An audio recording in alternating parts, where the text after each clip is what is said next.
Hola, buenas tardes. Estamos en una reunión más de Introducción a la Integración Económica de la Facultad de Ciencias Económicas de la Universidad Nacional de Misiones. Y la idea de hoy es desarrollar los temas relacionados con la intervención del Estado y la política fiscal. Creo que esta clase va a estar, va a estar siendo grabada y va a ser un poquito mejor que la última clase. Les pido disculpas por la última clase, pero hubo un desperfecto técnico acá con las conexiones de internet y salieron medio la clase pasada porque hubo muchas interrupciones. Espero de todo corazón que podamos llevar esta clase al final y con todas las ganas y sin desperfectos técnicos. La idea de la clase de hoy justamente es dedicarla al análisis del rol del Estado en la economía y en particular la acción del Estado en la política macroeconómica, analizar la importancia justamente de la acción o la intervención del Estado y ver un poquito de qué manera o qué objetivo tiene la participación del Estado en la macroeconomía y un poquito cuáles son los objetivos o las razones que fundamentan esa intervención.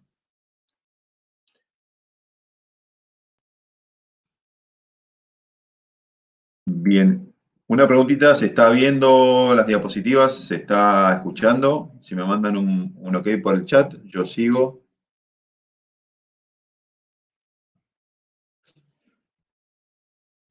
Perfecto, listo. Entonces estamos viendo las funciones económicas del sector público. Lo que vemos es que en términos estrictamente económicos habría por lo menos 5 actividades súper importantes en las cuales interviene el Estado. Desde un punto general, hay una actividad que se llama reguladora, que tiene que ver con la actividad del Estado como el agente que establece las reglas de juego de la economía. Y esas reglas de juego, que son también las reglas de juego de la sociedad, ¿no? Más allá de la economía, también. Tatiana quiere hablar. Sí, Tatiana, ¿fue un accidente o te escucho si querías hablar? O mandame un chat y decime que no, que fue un accidente, ¿no? Listo. La actividad reguladora del Estado justamente está vinculada a la sanción de las leyes, a aprobar leyes y normas que afectan la actividad. Obviamente el Estado dicta leyes que van más allá del campo económico, pero también dicta leyes que son específicamente económicas y en ese sentido es que nosotros consideramos que hay una actividad reguladora específica vinculada a lo económico, ¿no? Y por eso es que decía que la actividad reguladora se relaciona, se vincula a esto de establecer las reglas de juego económico en una economía. El Estado también puede actuar como proveedor de bienes y servicios. En este sentido, existen empresas, que son empresas estatales, que pueden estar brindando pueden estar produciendo ciertos bienes o ciertos servicios y esto no significa que esos bienes o servicios sean gratuitos o no tengan implícita una cierta remuneración o un pago para su provisión. Digo, hay casos específicos muy cercanos, por ejemplo, en Misiones tenemos una empresa estatal que se llama EMSA, que provee un servicio, que es el servicio de distribución de energía eléctrica, y al cual lo pagamos mensualmente todos los usuarios que estamos conectados a la red. Ahora, y digamos, en principio ese es un servicio. Ahora, así como hay servicios que son pagos, también hay servicios que ofrece el Estado que pueden ser gratuitos, o sea que están siendo remunerados con la recaudación impositiva, que vamos a ver que es otra función del Estado. Digamos, de alguna manera se financia el Estado para la provisión de esos bienes o servicios.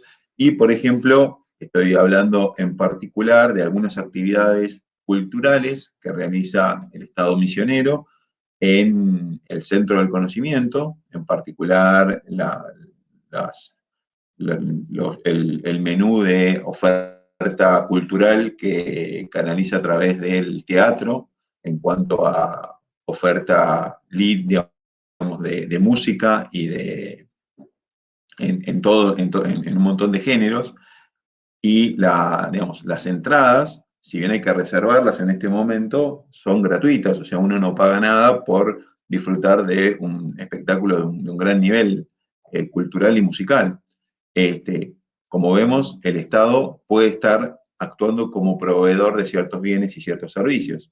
Y después, el Estado tiene una función redistributiva en la cual su intervención se destina principalmente a afectar los ingresos o la riqueza de forma tal de establecer o reestablecer ciertos equilibrios que considera el partido gobernante, que considera que son adecuados o que son necesarios para el normal desenvolvimiento del Estado. Esas primeras tres funciones que están como en gris son funciones que son económicas, pero son funciones que son genéricas o generales, o sea, son del ámbito económico o afectan a la economía en general o pueden afectar a la economía en general, pero no son específicamente macroeconómicas. Las funciones macroeconómicas son dos y tienen que ver con la función fiscal, donde el Estado puede fijar y cobrar impuestos de forma tal de tener ingresos para realizar un montón de actividades, entre ellas su función reguladora. La función fiscal también se relaciona con la redistributiva, y lo vamos a ver en un rato, pero es una función específica del Estado y con impacto en el ámbito macroeconómico. Y segundo, el Estado desde el punto de vista macroeconómico tiene una función estabilizadora en cuanto su objetivo es evitar las fluctuaciones excesivas de la economía. Hace dos clases hablábamos del concepto de macromagnitudes y se acuerdan que dentro de las macromagnitudes estaban los precios, estaban el Producto Interno Bruto, estaba el desempleo y una de las funciones del Estado en cuanto al ámbito macroeconómico sería la de propiciar un entorno estable con un nivel estable de precios sin muchas fluctuaciones o sin grandes fluctuaciones y un nivel estable de desempleo sin grandes fluctuaciones, o sea, que el desempleo no subiera un montón en poco tiempo, y que de repente desapareciera, digamos, que desaparezca por ahí es bueno, pero que vuelva a subir no es tan bueno, y que en lo posible el nivel de actividad fuera razonablemente estable con cierta tendencia al crecimiento económico, en particular por una convención social de que el crecimiento económico es adecuado y es un mecanismo adecuado para propiciar cierto, digamos, desarrollo económico. En la medida en la que, o bajo el supuesto de que, cuando aumenta la producción de bienes y servicios, hay mayor cantidad de bienes y servicios para distribuir en la mayor, digamos, entre todos los habitantes de la economía o entre todos los habitantes del país. Entonces, si es posible establecer ciertas intervenciones del Estado, que se llaman políticas económicas, para propiciar un nivel de precios estable, un nivel bajo de desempleo y una razonable tasa de crecimiento de la actividad económica, entonces estamos en una economía estable, una economía que permite un desenvolvimiento, digamos, estable y tranquilo, digamos, sin fluctuaciones, y eso es beneficioso para casi todas las familias o para todas las familias en general. Y a su vez permite crear un entorno de desenvolvimiento económico, de funcionamiento de la economía, en el cual el sector privado y en particular las empresas encuentran, digamos, en ese entorno estable condiciones más favorables para la realización de su función productiva y para la ampliación del capital, o sea, para la inversión, y las familias a su vez pueden realizar mejores planes de consumo y mejores planes de ahorro, de forma tal que digamos, las ganancias derivadas de una economía estable son realmente bastante importantes. Entonces, tenemos estas funciones económicas del sector público. Nosotros en esta clase nos vamos a concentrar fundamentalmente en la actividad fiscal en cuanto al efecto que implica el cobro de impuestos y en particular vamos a ver de qué manera puede arbitrar ciertas políticas o ciertas intervenciones al sector público con el objetivo de evitar fluctuaciones excesivas de la economía. ¿Hasta acá hay alguna duda?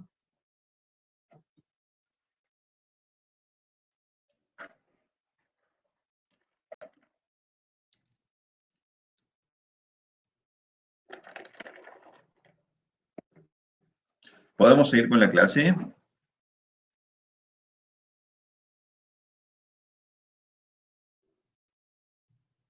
Genial. Yo cada tanto voy parando y voy haciendo las preguntas estas para que si hay alguna duda en lo que dije o en el tema o alguna intervención que quieran hacer ustedes, entonces o me la hacen por el chat, digamos, me escriben por el chat o habilitan el micrófono y entonces ahí las puedo escuchar, ¿ok?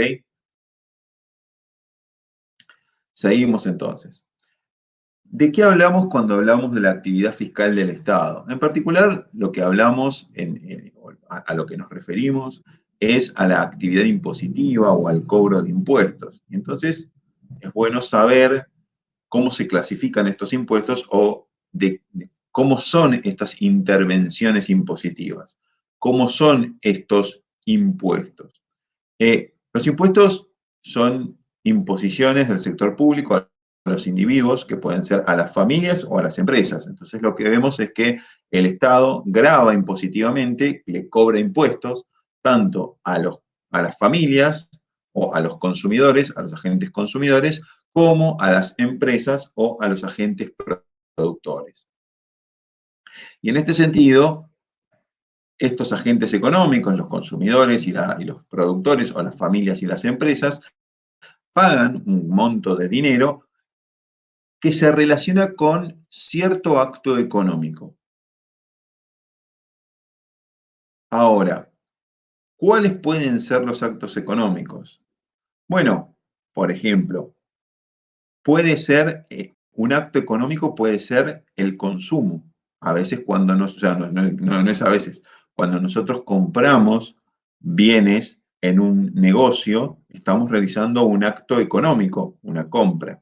En esa compra nosotros estamos pagando el precio del bien y una parte que se llama un impuesto, que lo deben conocer todos o todas, que es el impuesto al valor agregado o el IVA. Díganme si escucharon hablar del IVA por el chat. Seguro que escucharon hablar del IVA. Y díganme en cuánto está la tasa del IVA. Si se acuerdan o si saben. A ver. Perfecto, 21%. O sea, el 21% del precio que ustedes pagan en cualquier negocio es por IVA. Y además, y el impuesto, el IVA, el impuesto al valor agregado, es un impuesto que se llama nacional, lo recauda la nación. Pero además, por ejemplo, están las provincias que también cobran los impuestos. Y seguro que saben un impuesto que también se cobra en las compras y que lo pagamos todos también. A ver si lo conocen. Es un impuesto pequeño que lo cobra la provincia de Misiones y muchas provincias también lo cobran. ¿Saben a qué impuesto me refiero? Profe.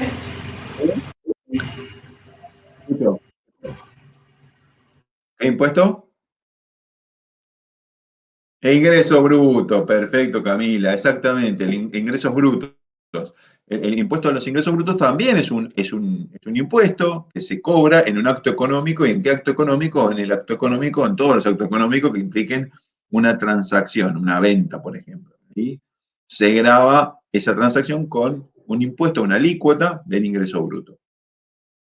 Entonces, ahí tenemos ciertos actos económicos. Ahora, cuando ciertos agentes, por ejemplo, digamos, algunos trabajadores y algunas empresas obtienen su ingreso, ese acto económico de recibir un ingreso por una función prestada, por un trabajo realizado o por un producto vendido, es asimilable a una ganancia. Y cuando hay ganancia, en términos ya sea unipersonales o en términos empresariales, el Estado también lo considera un acto económico y lo grava con un impuesto. Y ese es un impuesto a las ganancias, por ejemplo. O impuesto a los, digamos, sí, un impuesto al beneficio.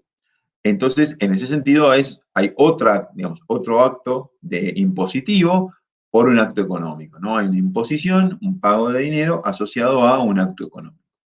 Ahora, estos impuestos, el IVA, los ingresos brutos, el impuesto a las ganancias y un montón de otros impuestos que también existen, también pueden ser clasificados de otra manera. ¿En qué sentido? En el sentido de cómo impactan los impuestos en términos de la recaudación, o sea, qué proporción se recauda por el impuesto en función digamos, de la renta. Cuando aumenta la renta, ¿qué pasa con la recaudación del impuesto?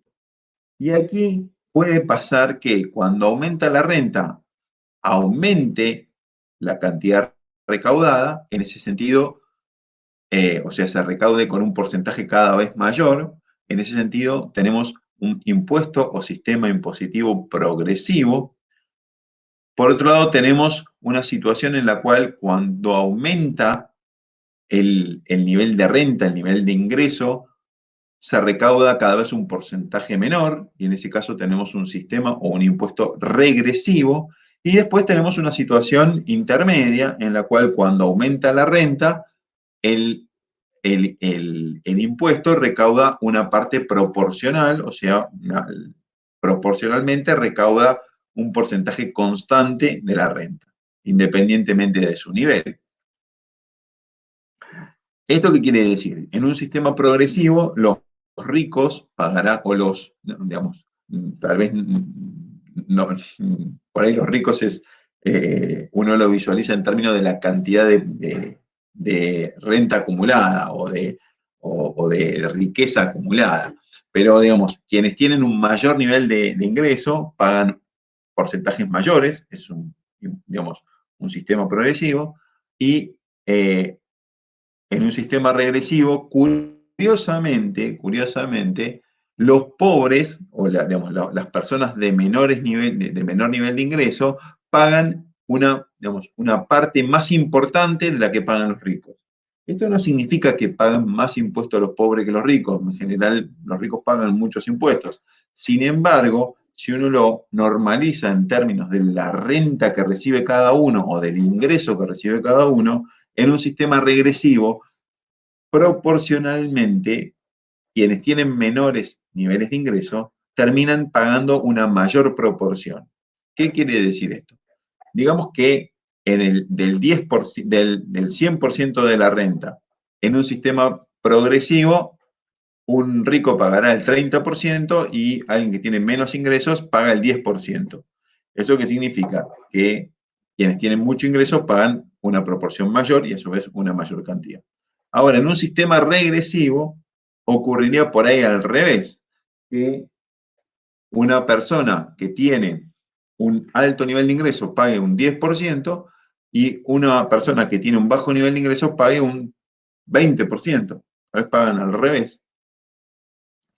Y ahora, si lo medimos en términos de cuánto gasta por ahí una persona que tiene un alto nivel de ingreso y una persona que tiene un bajo nivel de ingreso, tal vez cuantitativamente, en valores absolutos, el que llamamos rico o que tiene un alto nivel de ingreso gaste más dinero y pague más impuestos, pero proporcionalmente a él le significa un menor efecto. Proporcionalmente, en términos vulgares, es como que el bolsillo le duele menos. ¿Por qué? Porque tiene que afectar una parte, una menor parte de ese ingreso al pago de los impuestos.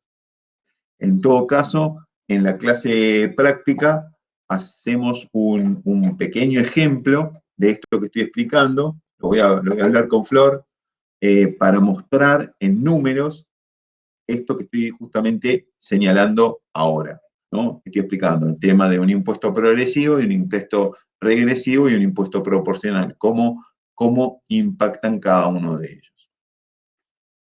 ¿Y por qué es importante esto? Bueno, justamente es importante saber si el sistema impositivo o los impuestos son progresivos, regresivos o proporcionales, porque una de las funciones del Estado es esa función redistributiva.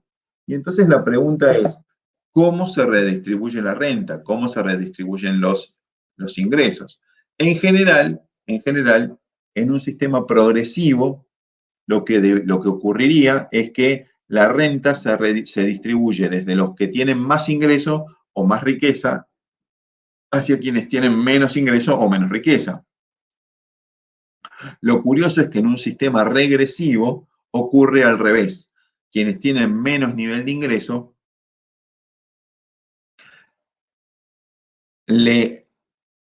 digamos, se produce una redistribución desde quienes tienen menor nivel de ingreso hacia quienes tienen mayor nivel de ingreso. O sea, la redistribución no ocurre siempre de ricos a pobres, sino que puede ocurrir de pobres a ricos, o de personas de menor nivel de ingreso a personas de mayor nivel de ingreso o de mayor nivel de riqueza. Como vemos, la importancia de la forma que tiene el sistema impositivo y los impuestos en general es muy importante, en particular por esta función que tiene el Estado, y el Estado puede actuar en cualquiera de los dos sentidos, en uno o en el otro, según cómo administre su actividad fiscal, su actividad impositiva. Ahora, a su vez, los impuestos pueden ser directos. En este sentido, los impuestos directos gravan las rentas del contribuyente o gravan los ingresos del contribuyente en el momento en el que éstas se perciben o se generan. ¿Qué quiere decir esto? Por ejemplo, cuando a algunos trabajadores que superan cierto nivel de ingreso le pagan todos los meses o, digamos, el Estado le retiene una parte en concepto de impuesto a las ganancias, retiene una proporción, y todos los años digamos, esos trabajadores tienen que hacer una declaración de impuestos en las cuales tienen que pagarle al Estado ese impuesto que se llama impuesto a las ganancias, lo tienen que pagar los trabajadores por justamente esto, porque tienen que pagar una parte en función de las rentas que han percibido o han generado a lo largo de un cierto periodo. Por otro lado, hay impuestos indirectos, y estos impuestos indirectos gravan las rentas del contribuyente en el momento de la utilización. Típico caso este es, por ejemplo, como lo veníamos discutiendo hace un ratito, en los actos de consumo, por ejemplo, el ingreso, el impuesto al valor agregado o los ingresos brutos, el impuesto a los ingresos brutos, son ejemplos de impuestos indirectos. Se producen o se materializan los impuestos en el momento en el que los consumidores, las familias, están utilizando su renta, están utilizando su ingreso, están utilizando su salario como forma de consumo. Bueno, ahí el Estado adquiere una parte. Quedó entonces, por lo menos, presentado el tema de la actividad fiscal y las clasificaciones de la actividad impositiva del Estado.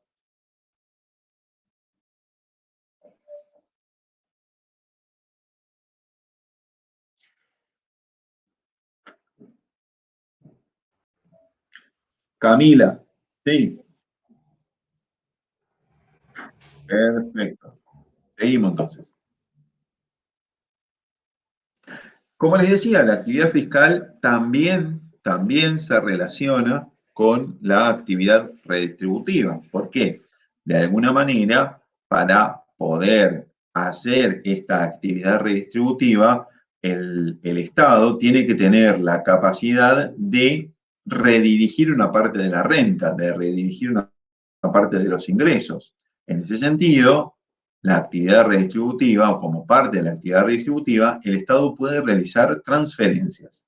Las transferencias son pagos que puede realizar el Estado a una persona sin que esta persona preste ningún servicio o brinde ningún bien a cambio. ¿Esto qué quiere decir? Bueno, cuando el Estado realiza un desembolso de dinero para una familia o para una persona, por ejemplo, los gastos de seguridad social, lo que llamamos las jubilaciones. Fíjense, los jubilados, después de los 65 años, cuando las personas se jubilan, comienzan a recibir un pago por su jubilación. Ese pago lo realiza el Estado a partir de lo que se llama gastos de seguridad social. El jubilado no realiza ningún trabajo, él ya trabajó y dejó de trabajar. Y a pesar de que ya no trabaja, él recibe un ingreso. Esa forma de pago, eso que llamamos jubilación, es una transferencia. Son los gastos de seguridad social que son transferencias. ¿Por qué? Porque el Estado no recibe nada a cambio de esa persona que recibe la jubilación. También quienes reciben subsidios por invalidez o subsidios por desempleo, fíjense, el Estado, ante una situación de desempleo de una persona, le envía un subsidio, le da dinero en concepto de subsidio por desempleo. Esa persona está desempleada, o sea, no está realizando ninguna función económica ni le está proveyendo de ningún servicio al Estado, no está haciendo nada por el Estado, simplemente se quedó sin trabajo. En ese caso, esa persona está justamente haciendo uso de este subsidio por desempleo y recibe una transferencia. Y los planes de ayuda, también en la medida en la que esos planes de ayuda sean únicamente planes de ayuda, ¿en qué sentido? En el sentido de que no comporten ninguna contraprestación por parte de la persona, estamos hablando también de transferencias. El tema de las transferencias es importante porque es una de las formas en las cuales el Estado está redistribuyendo. Y como vemos, para que el Estado pueda tener algún dinero o algún fondo para realizar estas transferencias, llámese subsidio, gasto de jubilación o planes de ayuda, tiene que tener una forma de ingreso. Y esa forma de ingreso, una de las maneras es a través de los impuestos. Entonces, de alguna manera, la actividad redistributiva está vinculada a la actividad fiscal o a la actividad impositiva, en tanto y en cuanto por la actividad fiscal el Estado se hace de los fondos y por la actividad redistributiva el Estado aplica parte de los fondos para restablecer ciertos equilibrios económicos a partir de eso que llamamos la redistribución. Cuando hablamos del sistema impositivo, yo hablaba de esto de si era progresivo, o sea, un impuesto puede ser progresivo o regresivo o proporcional, pero cuando hablamos del sistema impositivo, el sistema común todo debería por lo menos tener tres valores o tratar de respetar estos tres valores. Por un lado, el sistema impositivo debería ser equitativo. ¿En qué sentido? En que de alguna manera debería procurarse cierta justicia en la carga impositiva y gravar según las ventajas o beneficios que la actividad del Estado le comporta a los agentes económicos. ¿Y por qué estoy diciendo los agentes económicos? Porque la actividad del Estado puede beneficiar tanto a las familias o a los agentes consumidores como a las empresas o agentes productores. ¿En qué sentido? Bueno, o sea, queda claro que a los consumidores los puede beneficiar en un montón de, o a las familias las puede beneficiar de un montón de maneras. a partir de su actividad reguladora, por ejemplo, estableciendo mecanismos de control de la competencia para evitar la existencia de monopolios, que vimos que tienden a cobrar precios, digamos, por encima de los que resultarían en una situación competitiva, o puede justamente regular la competencia y observar que no se produzcan fenómenos de colusión. Digamos, hay un conjunto de funciones que realiza el Estado donde favorece, por algún lado, por un lado, a las familias. Entonces, las familias se benefician de esa actividad del Estado, pero las empresas también se benefician de la actividad del Estado. Pensemos que la gran parte de la infraestructura, estamos hablando de los caminos, estamos hablando de las rutas, estamos hablando de los puentes, estamos hablando de los puertos, de los aeropuertos, de las estaciones de ómnibus, de las estaciones de trenes, todo eso pertenece al ámbito de lo público, o sea, una gran parte fue financiada o fue construida por el Estado. A tal punto que hay rutas que se dan en forma de concesión para el mantenimiento, pero la propiedad sigue siendo del Estado, o sea, no, los concesionarios de los caminos, de las rutas, no son los dueños, sino simplemente son los encargados de mantenerlos y justamente como se encargan de mantenerlos, reciben un ingreso que es esto que llamamos peajes. Pero lo que vemos es que todo eso es parte de la actividad del Estado.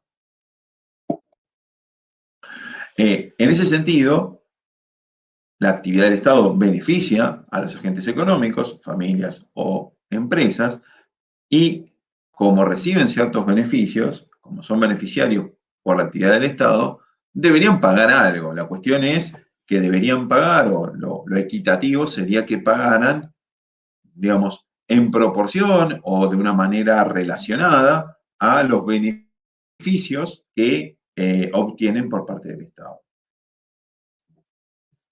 Esa es una de las posturas que hay en cuanto a los sistemas impositivos. La otra es que el sistema impositivo debería ser, o deberíamos tratar en su diseño, de que fuera neutral, en el sentido de que no perturbe las fuerzas de mercado o que lo perturbe lo menos posible. Los diferentes tipos de impositivos, esto se analiza mucho en la ciencia económica y en particular en los estudios que hacemos los economistas.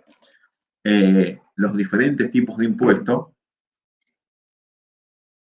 afectan de cierta manera lo que llamamos el sistema de incentivos, o sea, afectan los precios y al afectar los precios de determinada manera, justamente están modificando lo que llamamos los precios relativos en la economía, y al modificar los precios relativos cambian. Cuando hablamos de fuerzas de mercado, no estamos hablando del poder de los monopolios, sino simplemente lo que estamos hablando es que lo que cambia es la forma en la que terminan decidiendo los agentes económicos.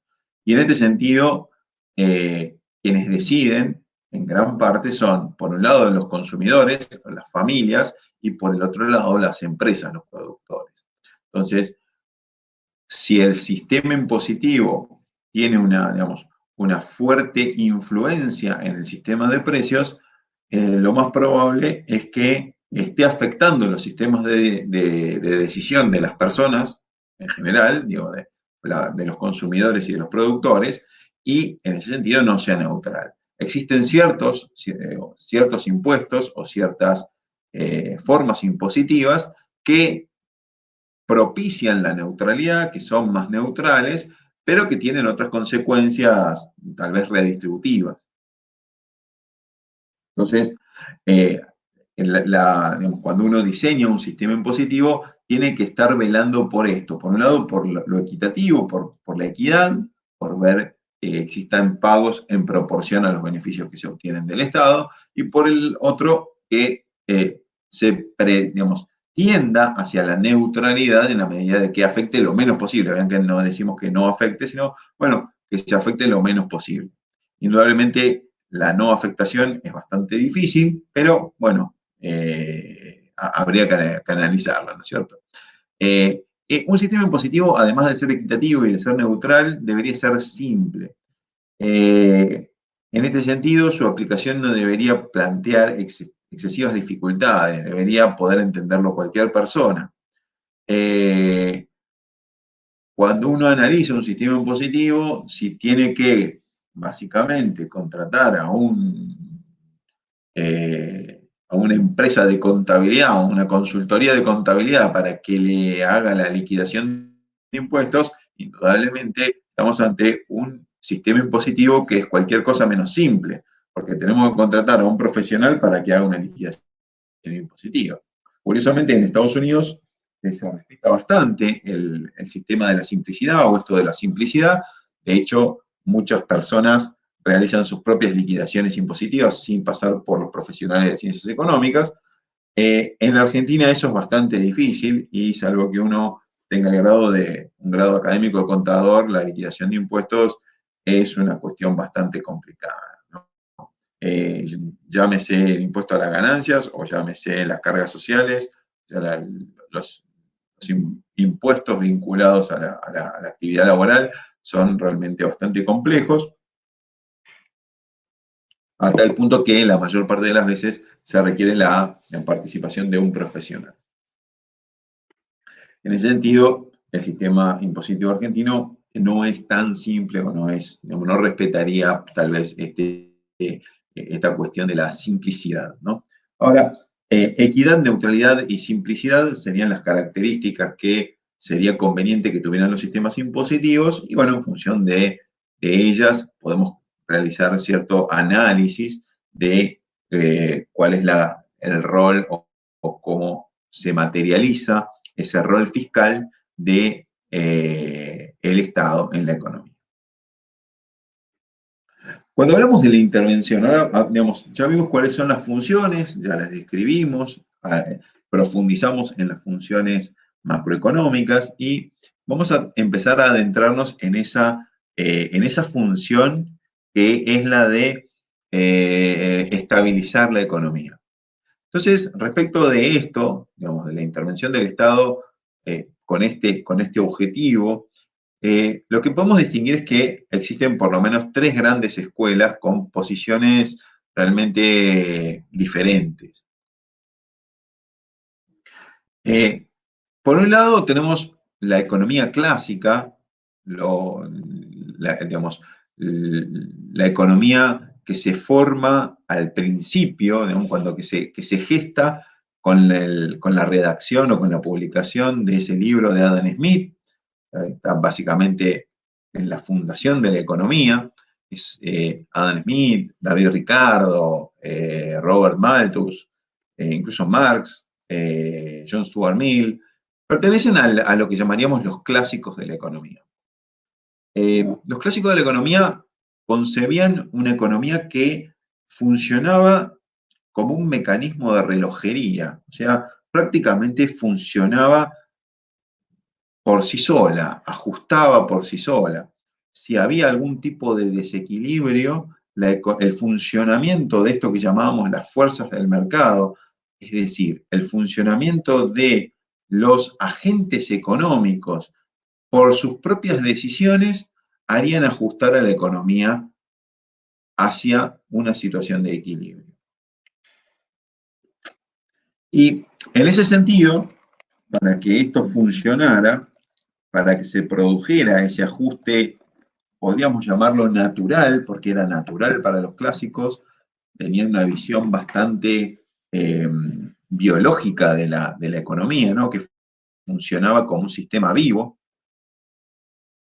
Para que funcionara, justamente, requería de dos cosas: que los precios y que los salarios fueran flexibles. Ahora, si existían precios y salarios flexibles, lo que iba a suceder o lo que va a suceder es que eventualmente en la economía se podían producir desequilibrios temporales, pero esta flexibilidad de los precios, digamos, produciría desequilibrios de oferta y demanda, y estos desequilibrios de oferta y demanda como lo vimos en la clase, en las clases anteriores de microeconomía, donde analizábamos el juego de la oferta y la demanda, esos desequilibrios justamente se producirían en muchos sectores de la economía, pero con el tiempo, como precios y salarios son flexibles, los precios pueden subir o bajar y alcanzarían un nuevo punto de equilibrio, y ese nuevo punto de equilibrio se alcanzaría sin la necesidad de la intervención del Estado. Ese es, en resumen, la forma de pensamiento económico de los clásicos. ¿Qué es lo que ocurre? Lo que ocurre es que estos desequilibrios temporales se producían en la economía en general, se producían en la historia económica, se produjeron muchas veces, y hubo uno en particular que se produjo en 1929, que se llamó la Gran Crisis, y que dio origen a la Gran Depresión, que duró prácticamente 10 años. Fue una situación donde se produce una caída de la actividad muy importante, se produce un aumento del desempleo muy importante y, curiosamente, el sistema económico, la economía funcionando por sí misma, no tendía al pleno empleo. Entonces aparece un economista llamado John Maynard Keynes que analiza esta situación y, cuando empieza a estudiar el funcionamiento de la economía, se da cuenta que de alguna manera, por alguna razón, se producen ciertas situaciones en las cuales la economía no retorna al equilibrio, o mejor dicho, se estanca o se sitúa en un equilibrio de alto desempleo. ¿Qué quiere decir esto? A pesar de observarse un alto desempleo, los salarios no caían y el sistema no volvía al equilibrio. Entonces se produce un desequilibrio estable, una situación, digamos, que realmente era muy dañina para las familias en general, porque las familias se veían privadas de sus ingresos, porque no podían trabajar, y entonces se producían realmente situaciones de estrés social muy importantes. Y entonces John Maynard Keynes plantea la necesidad de la intervención del Estado con los fines de estabilización. Básicamente plantea la necesidad de la intervención del Estado para elevar el nivel de empleo, elevar el nivel de actividad y restablecer de alguna manera las condiciones de funcionamiento de la economía. Hay una tercera vertiente, hay una tercera doctrina, hay una tercera escuela de pensamiento económico que es posterior a la keynesiana, que es la economía monetarista, que vuelve o que toma, hace propios algunos conceptos clásicos, en el sentido de que considera que la economía puede alcanzar el pleno empleo por sí misma, o sea, la economía por sí misma puede ajustar hacia el pleno empleo, no es necesario ayudarla, o la ayuda que hay que darle es mínima. Y en ese sentido, los monetaristas consideran que ese rol del Estado, el rol que tiene que tener el Estado, principalmente tiene que darse a partir del control de la cantidad de dinero. En la medida en la que se controle de cierta manera, como proponen los monetaristas, la cantidad de dinero, se crearían por sí mismas las condiciones de funcionamiento de la economía, tales que le permitirían a la economía alcanzar la situación de pleno empleo, aunque la economía se encontrará en una situación crítica o con con una gran depresión, incluso del nivel de la que se había observado en 1929-1930. Entonces lo que vemos es que hay tres escuelas, tres posiciones, y la cuestión es, bueno, eh, ¿cuál tiene razón? ¿No?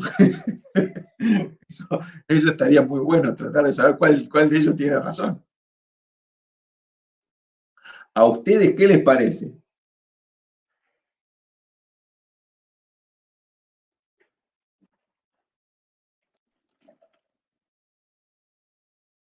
Se escuchan ofertas.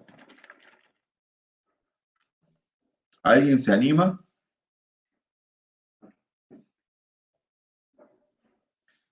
Bueno, nadie. Ahí está. A ver, Sandra, dime, Sandra. Habilita el micrófono. Un pensamiento bastante optimista sería el primer ejemplo en donde la economía se lleva como un reloj, como usted dijo, pero es muy optimista pensar así. En realidad, en un país ocurren muchas cuestiones políticas más que nada que no permiten que el pensamiento eh, correcto de la economía se lleve a cabo. Creo que la economía está muy politizado, así que no sería fácil definir cuál sería el mejor pensamiento económico para aplicar, porque cuando se quiere aplicar un pensamiento económico, bueno, ocurren cuestiones políticas que los desglosaría, ¿sería? Sí. Muy profundo lo que dijiste, Sandra. La verdad es que realmente hay algo de eso, y justamente eso que vos dijiste es la defensa natural de los clásicos. Dice, bueno, a ver, si el Estado digamos, el gobierno o quien sea está haciendo un montón de políticas y está interviniendo de un montón de maneras, entonces, en realidad, quien está molestando es el Estado porque está haciendo un montón de políticas, ¿no es cierto? O está haciendo un montón de intervenciones. Entonces, los clásicos te dirían, y claro, si el Estado está molestando ahí, está interviniendo con políticas que pueden ser económicas o no económicas, pero está generando ruido en la economía, entonces la economía no va a funcionar como un reloj. Te dirían, es más, hasta te dirían, a ver, si vos tenés un reloj en ese mecanismo perfecto, ¿no? No estos digitales, estas cosas digitales, sino esos que tenían las rueditas dentadas que movían las agujas.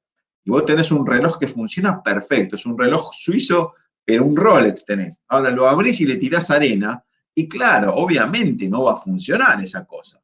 No va a funcionar, va a dejar de funcionar, las agujas se van a dejar de mover, no va a respetar el tiempo.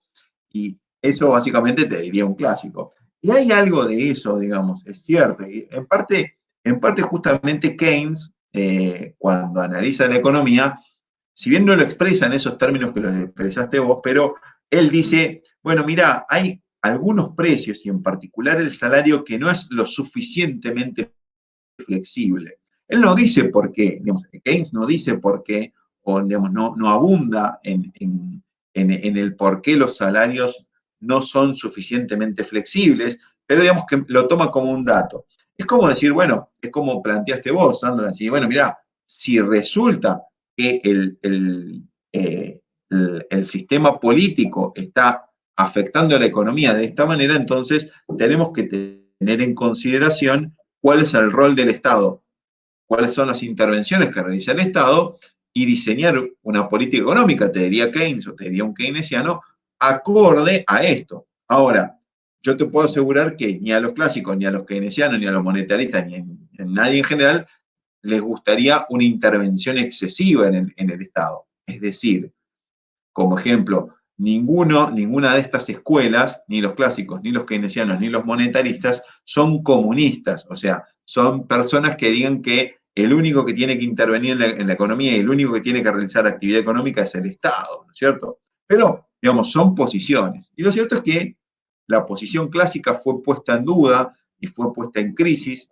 justamente por la situación, no, digamos, no abundemos en detalles, pero había algo de esto que vos marcaste, había una acción del Estado en diferentes ámbitos, en diferentes esferas, y evidentemente había ciertas rigideces. Esas rigideces son tenidas en cuenta digamos, por el Keynes de la teoría general, digamos, eh, el John Maynard Keynes, que escribe la teoría general y publica en 1936, y justamente analiza esta situación y plantea las formas en las cuales el Estado puede intervenir con el objeto de estabilizar la economía.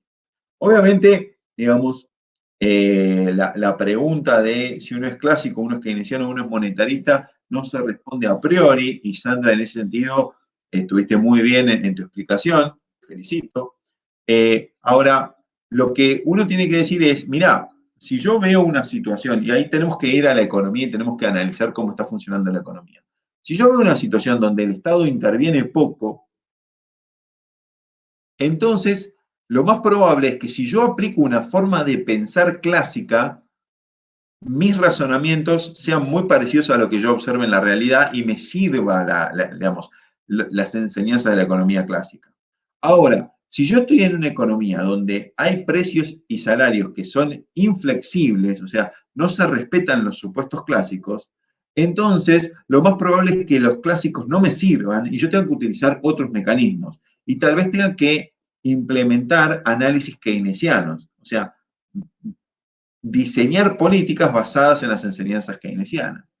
Y si yo veo una situación en la cual el Estado interviene poco, pero interviene sobre todo en el ámbito de regular la cantidad de dinero o de controlar la cantidad de dinero, entonces tal vez me sirvan más las enseñanzas monetaristas. Entonces, la cuestión es, no es que escuela tiene razón, sino que cuál es la escuela que plantea situaciones que son más parecidas a la economía que yo estoy estudiando.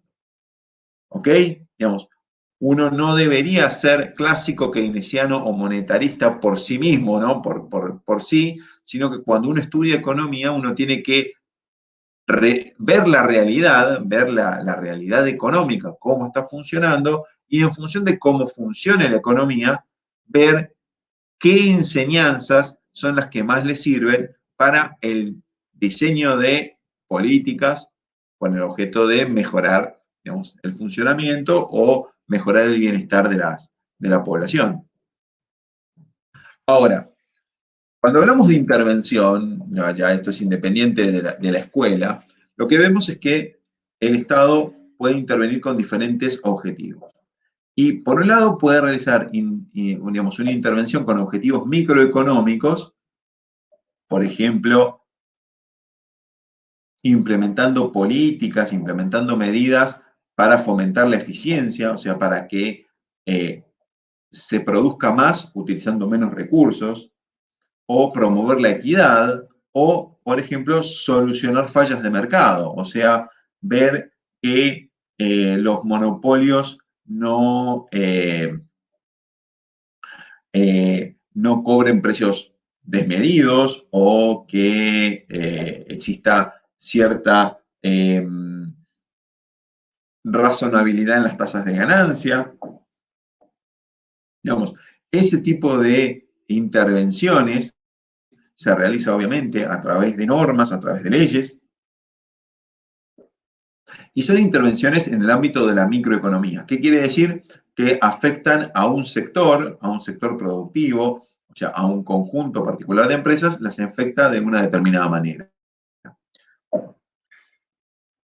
Este, ahora, también hay intervención del Estado con objetivos macroeconómicos, y en ese sentido son políticas que tienden a relacionarse con el nivel de actividad general, no de un sector en particular, sino en general de la economía, que se mide por el Producto Interno Bruto, por ejemplo, o para facilitar la creación de empleo, no en un determinado sector o no un determinado tipo de empleo, sino la creación de empleo en general, mantener la inflación bajo control o en niveles bajos, o una estabilidad de precios, o tender al equilibrio público, o sea que el Estado más o menos los ingresos y los gastos estén relativamente balanceados o razonablemente equilibrados, propiciar el equilibrio externo, que las importaciones y las exportaciones también muestran cierto grado de equilibrio, cierto grado de razonabilidad, y para ello, indudablemente, hay una cuestión que se vincula al tipo de cambio, por ejemplo, regular el tipo de cambio, mantenerlo estable, justamente porque eso afecta también al sector externo. Entonces, lo que vemos es que el Estado puede realizar intervenciones tanto en el ámbito de la microeconomía como en el ámbito de la macroeconomía. Ahora, ¿por qué medios? ¿De qué manera puede intervenir el Estado? Bueno, el Estado puede intervenir en el ámbito económico con digamos, subsidios a empresas específicas, desgravaciones fiscales, por ejemplo, para promover cierta actividad. Por ejemplo, en los sectores de alta tecnología en realidad pagarán menos impuestos digamos, o determinados sectores, por ejemplo, tendrán impuestos especiales. Por ejemplo, el Estado considera que fumar, digamos, ocasiona un perjuicio tanto a las personas como en general al fisco, y entonces establece un impuesto a los cigarrillos que es mucho más alto que a cualquier otro tipo de bien. De repente considera que en determinado sector los precios no están reflejando un comportamiento adecuado, puede instaurar controles de precio, puede aplicar políticas de regulación del excedente, en el sentido de que puede evaluar cuánto beneficio están recaudando ciertas empresas y puede tratar de influenciar o generar medidas, generar normas para que ese excedente no sea tan grande, ese beneficio no sea tan grande, o pueden regular la actividad, o sea, establecer límites. Por ejemplo, pueden existir ciertas actividades como relacionadas al uso de ciertos recursos naturales. Por ejemplo, la pesca tiene cierta regulación de la actividad. Hay un periodo en el que se puede pescar, un periodo en el que no se puede pescar. Hay ciertas cantidades que se pueden extraer de determinadas especies, ciertas cantidades que no. Hay especies que están protegidas. Todo ese tipo de regulaciones están vinculadas a la regulación de la actividad. Lo mismo con algunas actividades contaminantes que tal vez pueden ser objeto de regulación de actividad. O sea, pueden producir hasta tanto, o pueden contaminar hasta tal punto, por encima de ese punto, o se disminuye la cantidad, o hay que implementar políticas de control de la contaminación, o, digamos, de alguna manera está regulando la actividad. Como ven, la actividad microeconómica se relaciona con sectores o agentes específicos o agentes económicos específicos. Ahora, cuando hablamos de política macroeconómica, lo que vemos es que las herramientas son distintas. Se habla de política monetaria, que está relacionado con eso que llamaban los monetaristas el control de la cantidad de dinero. La política fiscal, que tiene que ver con dos cosas la política fiscal. Por un lado, con la parte impositiva, en la recaudación de impuestos, y por el otro lado, con el gasto público, y ya lo vamos a ver en detalle.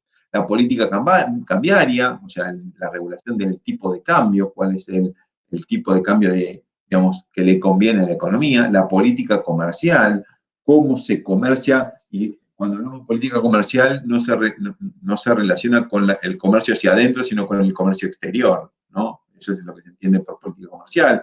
O sea, de qué manera promocionar las exportaciones, cómo influir en las importaciones, si se controlan, si no se controlan, si se establecen cargos a las importaciones o impuestos a las importaciones, si se establecen retenciones a las exportaciones, o sea, se penalizan ciertas exportaciones. Luego, políticas de oferta y de demanda. Las políticas de demanda tienen que ver justamente con aquellas medidas que desplazan o afectan la demanda agregada, y las políticas de oferta tienen que ver con las políticas que afectan la oferta agregada. En particular, las de demanda tienen que ver, por ejemplo, con cuestiones del gasto público o acción del Estado tendiente a regular la actividad de consumo de las familias o de la inversión de las empresas, y en particular hay ciertas políticas que están relacionadas con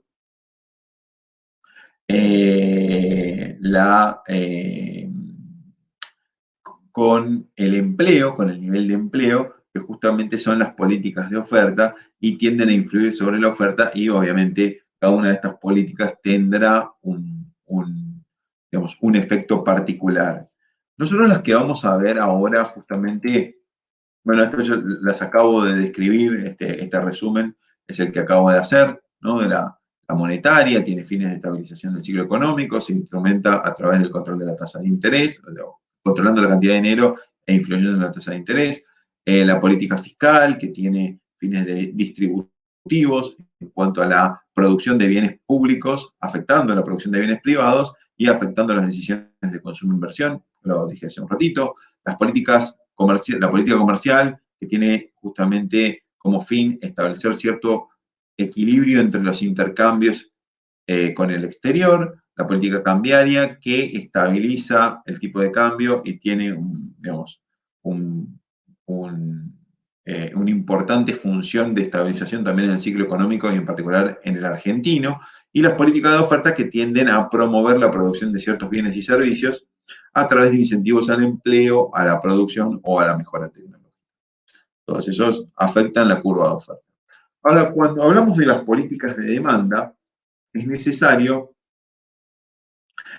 establecer la diferencia o recordar la diferencia entre la demanda agregada efectiva, la demanda agregada que observamos en la economía, y la oferta agregada, digamos, la actividad de las empresas que justamente se materializa en la producción de bienes y servicios, y lo que llamamos el ingreso de pleno empleo o el ingreso potencial o el producto potencial. Justamente lo que habíamos visto en algún momento es que existe una diferencia entre el ingreso de pleno empleo y el ingreso efectivo. Y es que por lo general suele darse que el ingreso efectivo se encuentre a la izquierda del ingreso de pleno empleo. ¿Qué significa esto? Significa que por lo general la economía se encuentra funcionando por debajo del uso pleno de los factores productivos.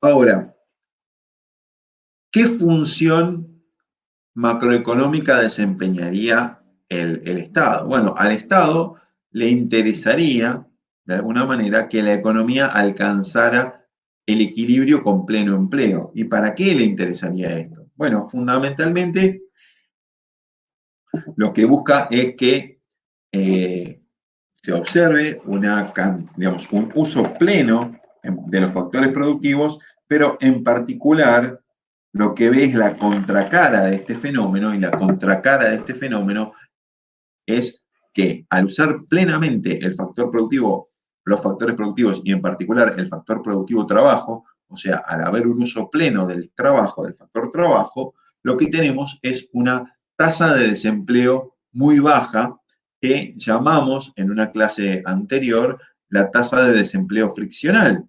Entonces, lo que vemos es que el Estado podría intervenir con algunas políticas que se llaman políticas de demanda para desplazar la demanda hasta que ésta alcanzara una situación de equilibrio con pleno empleo. Y justamente la necesidad de la intervención, esta es porque ese proceso no se produce automáticamente, como dirían los clásicos, o sea, no se alcanza el equilibrio de pleno empleo por el funcionamiento mismo de la economía, sino que de alguna manera, como dice el enfoque keynesiano, es necesario intervenir con políticas de demanda porque la demanda es inestable y en ese sentido es relativamente necesaria la participación del Estado para instrumentar medios que disminuyan, minimicen o hagan desaparecer esa brecha, esa diferencia entre el ingreso potencial y el ingreso efectivo. ¿Hasta acá? ¿Vamos bien? ¿Alguna duda, alguna pregunta?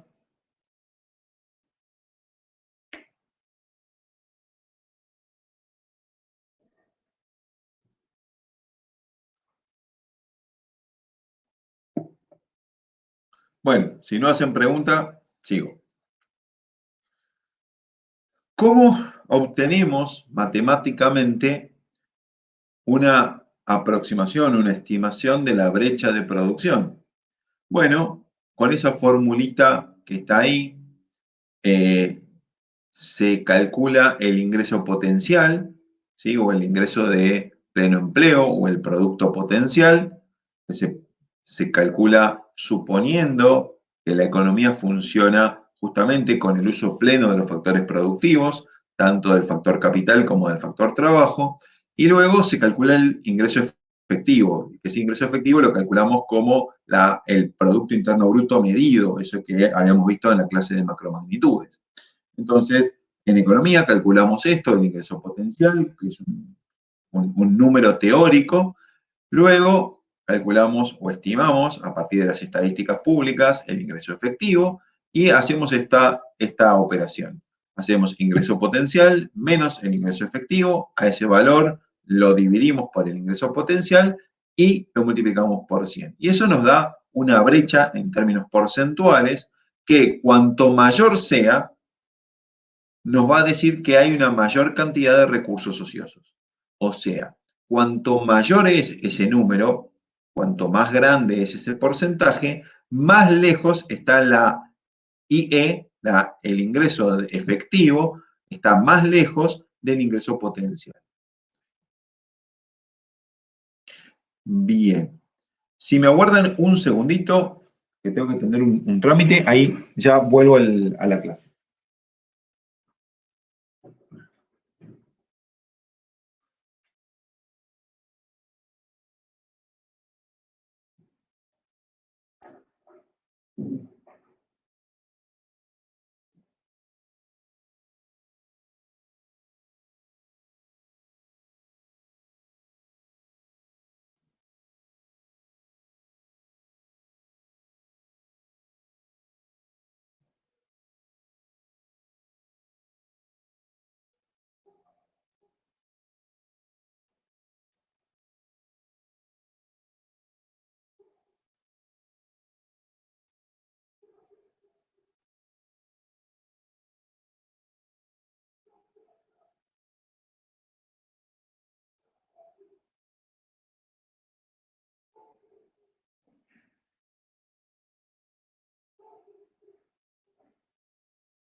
Muy bien, ahí seguimos.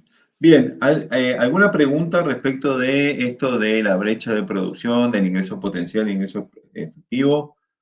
Esto se puede hacer con un calculito, seguramente vamos a hacer algún ejercicio en la clase práctica. De hecho, Florencia tiene algunos cálculos, tiene algunos ejemplos, o sea que seguro lo van a estar viendo Dios mediante o la clase de esta semana o la clase de la semana que viene. Muy bien. Ahora, ¿cómo se instrumenta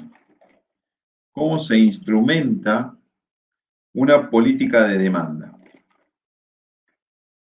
Bueno, las políticas de demanda se pueden instrumentar de dos maneras.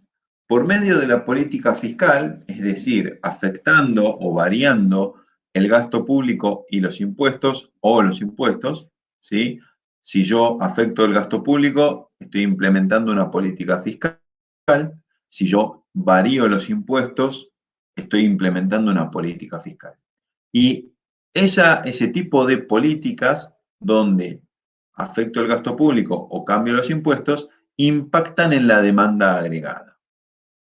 Ahora, también puedo impactar en la demanda agregada con lo que se llaman las políticas monetarias. En este sentido, si yo modifico la cantidad de dinero, de alguna manera estoy influyendo en el precio del dinero. Si recuerden que al afectar la cantidad de dinero estoy modificando la oferta monetaria y cuando se mueve, digamos, cuando cambian, cuando la oferta monetaria, como cualquier oferta, se desplaza en algún sentido para la derecha o para la izquierda, eso se traduce en cambios en los niveles de precio. Y al producirse cambios en los niveles de precio, cambia el precio. En este caso, el precio del mercado específico, que es el dinero. Si tengo una oferta de dinero, hay una demanda de dinero y hay un precio del dinero. Y el precio del dinero es la tasa de interés. En el caso del gasto público, bueno, vimos que el gasto público es una parte de la demanda agregada. En el caso de los impuestos, bueno, los impuestos afectan el ingreso disponible de las familias. O sea, si yo aumento los impuestos, las familias tienen menos dinero para gastar. Entonces, al aumentar los impuestos, estoy contrayendo la demanda porque las familias gastan menos. Ahora, si yo bajo los impuestos, las familias tienen más dinero para gastar y pueden gastar más. Ahora, ¿cómo funciona la política monetaria? Bueno, la política monetaria funciona por la vía que se llama indirecta. ¿En qué sentido? Cuando bajan las tasas de interés, entonces los consumidores evalúan sus planes de consumo y evalúan que tal vez es conveniente endeudarse y pagar cierto interés por esa deuda y justamente adelantar compras. ¿En qué sentido adelantar compras? Bueno, si ellos tuvieran que ahorrar, tendrían que esperar hasta tener suficiente cantidad de dinero. Ahora, si piden un préstamo y el banco o la entidad financiera les hace ese préstamo, ellos pueden realizar la compra de los bienes con anticipación, o sea, de manera anticipada, y luego pagarle al banco justamente, devolverle el préstamo y pagarle por el uso del dinero, pagarle eso que llamamos el interés. Entonces lo que vemos es que cuando por la política monetaria se cambia la cantidad de dinero de la economía, se afecta la cantidad de dinero, cambia la tasa de interés y por vía del cambio de la tasa de interés se está influyendo en la demanda agregada. Además, cuando cambia la tasa de interés, por ejemplo, si bajan las tasas de interés, las empresas pueden encontrar que es viable realizar ciertos proyectos de inversión y entonces en este sentido demandan y mueven la demanda por la vía de la inversión. Como vemos, entonces, la instrumentación de las políticas de demanda se puede realizar por el lado de lo fiscal o por el lado de la vía monetaria. Como les explicaba, una baja en los impuestos aumenta el consumo y la inversión, esto aumenta la demanda agregada y esto aumenta la producción y el empleo.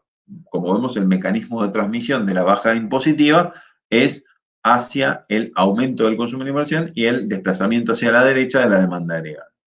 Si aumenta el gasto público, aumenta directamente la demanda agregada y esto indudablemente aumenta la producción.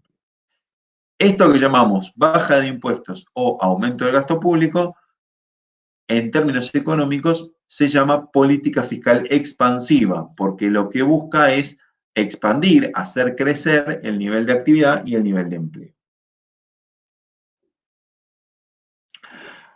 El mecanismo monetario de la demanda lo describí en las dos diapositivas anteriores y es por la vía de la modificación de la tasa de interés. Bueno, ahora, ¿en qué consiste esto de la estabilización en la economía?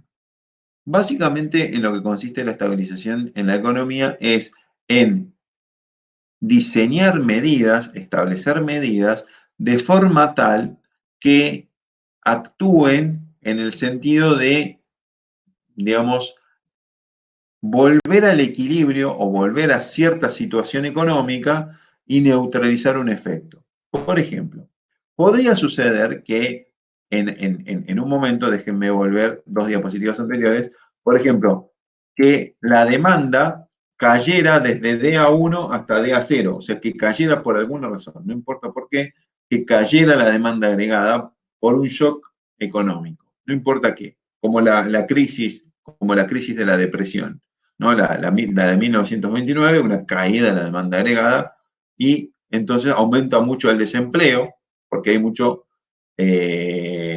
una brecha de producción muy grande y muchos recursos, en particular recurso trabajo, inutilizado.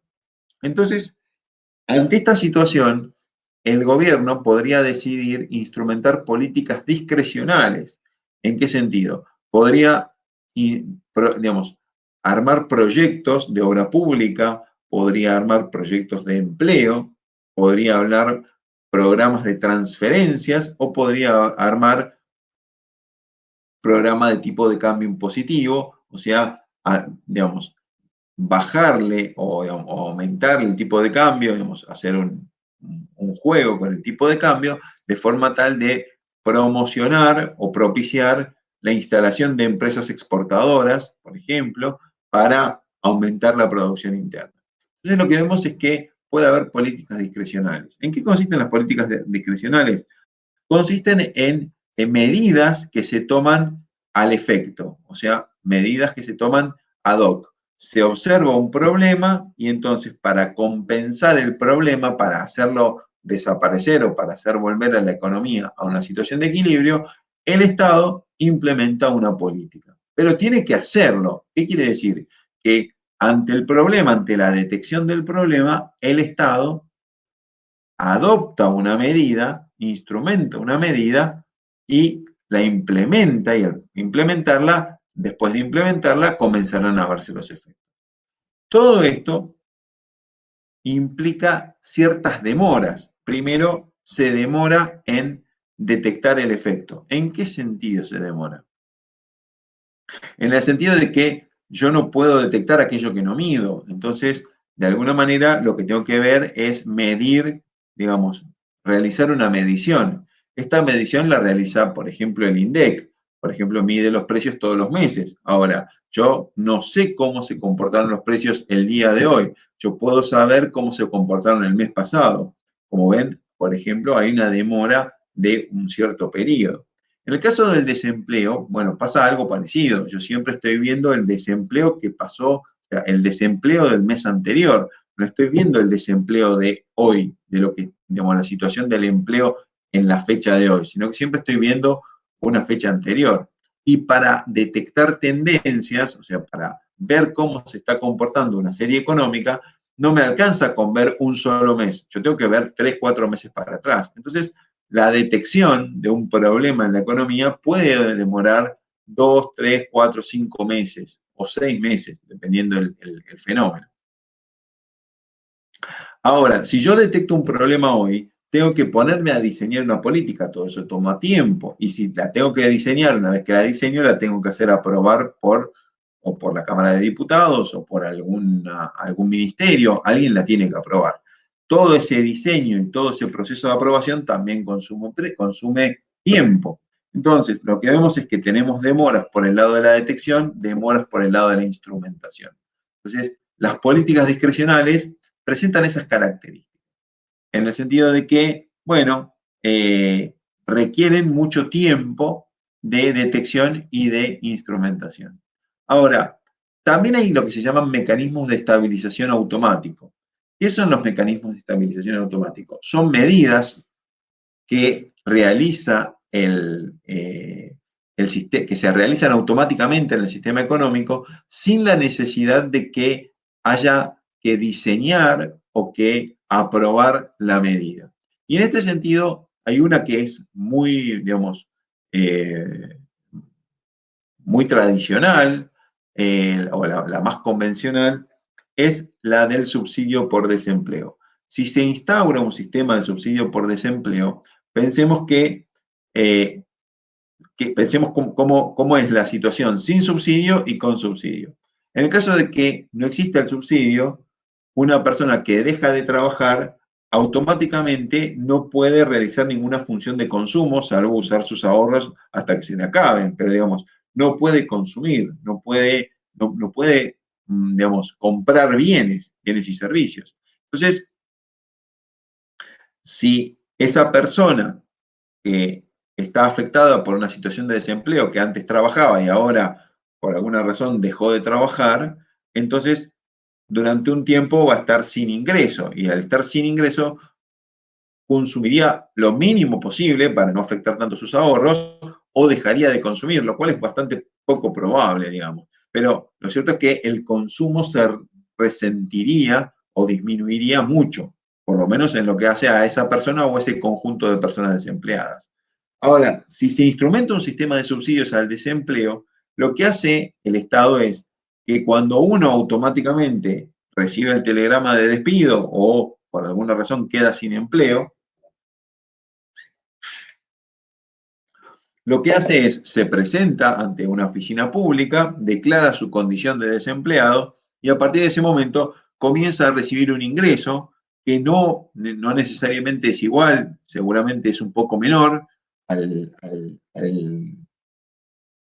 sueldo que recibía como empleado, pero que le permite realizar esa función de consumo de, por ejemplo, alimentos o de pagar el traslado, la movilidad para buscar empleo. Entonces le da cierta facilidad, le da cierto beneficio, le crea las condiciones para que esa persona pueda, de alguna manera, seguir ejerciendo esa función de consumo y esté en condiciones de volver a buscar el empleo, un nuevo empleo, y volver a tener el ingreso.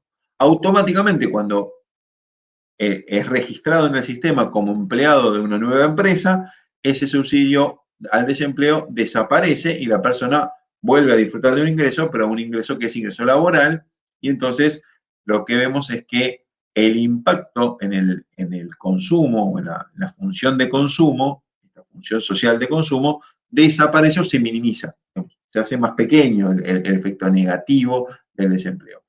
Ahora, todo eso se produce sin la necesidad de que alguien tenga que tomar una decisión más que el propio interesado. O sea, el propio interesado cuando pasa al desempleo comienza a recibir este subsidio porque hace la gestión él mismo. Pero no hay nadie en el Estado que está digamos, pensando o buscando una situación de desempleo para después poder actuar. Y en ese sentido, los subsidios al desempleo son estabilizadores automáticos. ¿Qué quiere decir? Que su propio funcionamiento no requiere de la intervención de nadie en particular, del Estado en particular, y funcionan de manera automática cuando se produce el problema. Cuando la persona pasa al desempleo, automáticamente comienza a recibir el subsidio. ¿Cuáles son mejores? ¿Cuáles son peores? Bueno, la verdad es que por lo general los estabilizadores automáticos son muy buenos. ¿Por qué? Porque no tienen toda esa demora en el tiempo de detección del problema y en el tiempo de administración o de instrumentación de la medida, y es automático. En ese sentido, son realmente muy convenientes. Ahora, indudablemente, ante situaciones particulares, por ejemplo, con una crisis de la magnitud de la crisis del 29, de 1929, indudablemente tal vez sea necesaria la instrumentación de políticas discrecionales para propiciar, digamos, una recuperación más rápida o una recuperación menos traumática en la sociedad.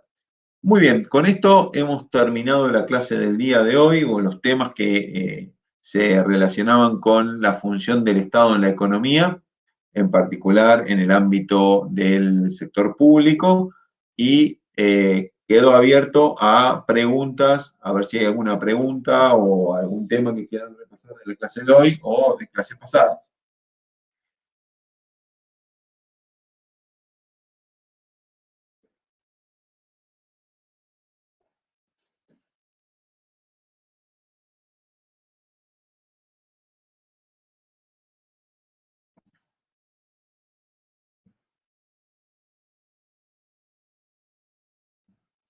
Micaela, dime, ¿quién quiere hablar? Ah, no, esos son viejos. Yo voy apagando la grabación, estoy deteniendo la grabación.